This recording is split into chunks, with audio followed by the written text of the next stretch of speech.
Mungkin kamu mengira ini cuma foto wanita yang sedang memasak di luar ruangan.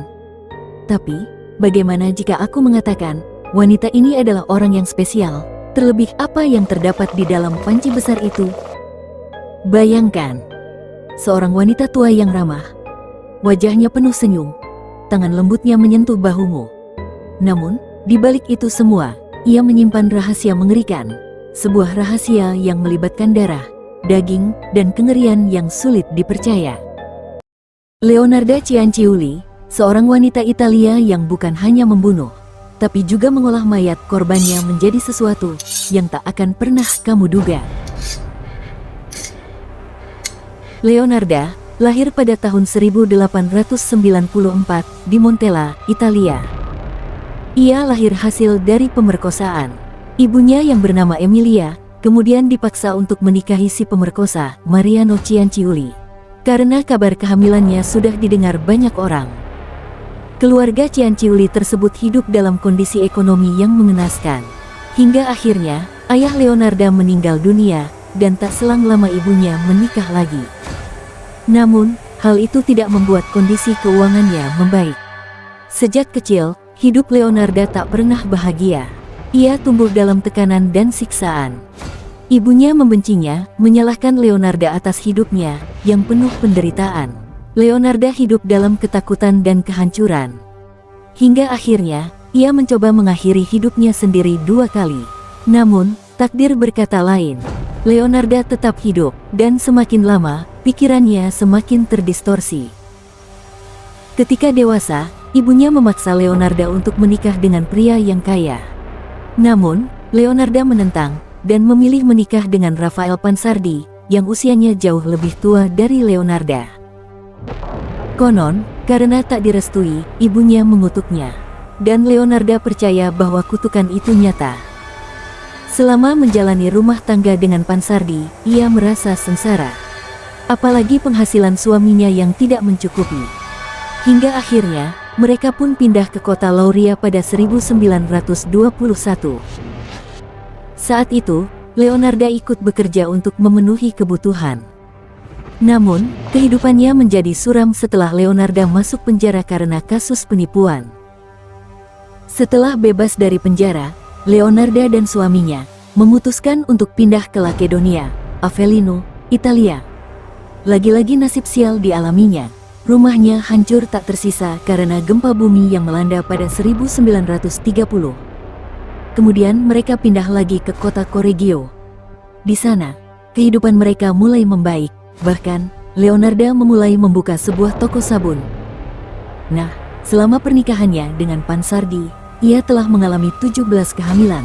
Namun, 3 anaknya keguguran, 10 anaknya meninggal karena sakit di usia yang masih belia. Dan dari 4 anak yang bertahan hidup, ia selalu dihantui ketakutan akan kehilangan mereka. Ia pun terobsesi dengan satu hal, melindungi anaknya dengan cara apapun. Rasa khawatirnya semakin menjadi ketika putra tertuanya, Giuseppe Pansardi, ditunjuk untuk menjadi bagian dari Angkatan Darat Italia saat Perang Dunia Kedua. Leonarda percaya bahwa satu-satunya cara untuk melindungi anaknya dari kutukan adalah dengan pengorbanan manusia. Ia harus membunuh. Korban pertamanya adalah Faustina Setti, seorang wanita tua yang ingin mencari jodoh. Leonarda menjebaknya dengan janji akan mempertemukannya dengan pria idaman saat Faustina datang ke rumahnya. Leonarda membunuhnya dengan kapak. Darahnya mengucur deras ke lantai. Namun, Leonarda tidak berhenti di situ. Ia mencacah tubuh Faustina, memasaknya dalam panci besar dengan soda kaustik, hingga dagingnya luruh dari tulangnya. Darahnya dicampur dengan tepung, gula, dan coklat. Dan yang lebih mengerikan, ia memakannya, bahkan membagikannya ke tetangga. Korban keduanya, Francesca Soavi, ditipu dengan cara yang sama. Ia dibunuh dan diolah dengan metode yang tak kalah mengerikan. Korban terakhir, Virginia Cacioppo, adalah seorang penyanyi opera. Kali ini, Leonarda melakukan sesuatu yang lebih mengerikan. Ia mengubah tubuh Virginia menjadi sabun.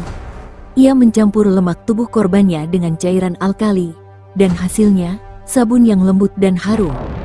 Dengan bangga, ia berkata, sabunnya bekerja dengan baik, ia membuat kulit saya sangat lembut. Namun, keserakahan membawa kehancuran. Keluarga korban mulai curiga. Polisi akhirnya menangkap Leonarda. Dan ketika diinterogasi, ia tidak hanya mengakui perbuatannya, tetapi menjelaskan dengan penuh kebanggaan. Pada tahun 1946, ia dijatuhi hukuman 30 tahun penjara dan 3 tahun di rumah sakit jiwa. Dan disinilah kutukan itu benar-benar terjadi. Leonarda menghabiskan tahun-tahun terakhirnya di rumah sakit jiwa, sendirian, meracau, menggigil, dihantui oleh dosa-dosanya. Akhirnya, pada tanggal 15 Oktober tahun 1970, ia meninggal dalam kesunyian. Namun, kisahnya tetap hidup dalam bayang-bayang, dalam bisikan, dan mungkin dalam setiap sabun dan kue yang kamu pegang saat ini. Sejarah menyimpan banyak kengerian, dan kisah Leonarda Cianciulli adalah salah satu yang paling mengerikan. Apakah ia benar-benar gila? Ataukah hanya seorang ibu yang terlalu jauh dalam melindungi anaknya? Yang jelas, di balik setiap senyum ramah, bisa saja tersimpan monster yang menunggu untuk mengungkap wajah aslinya. Jangan lupa, perhatikan siapa yang membuat kue untukmu.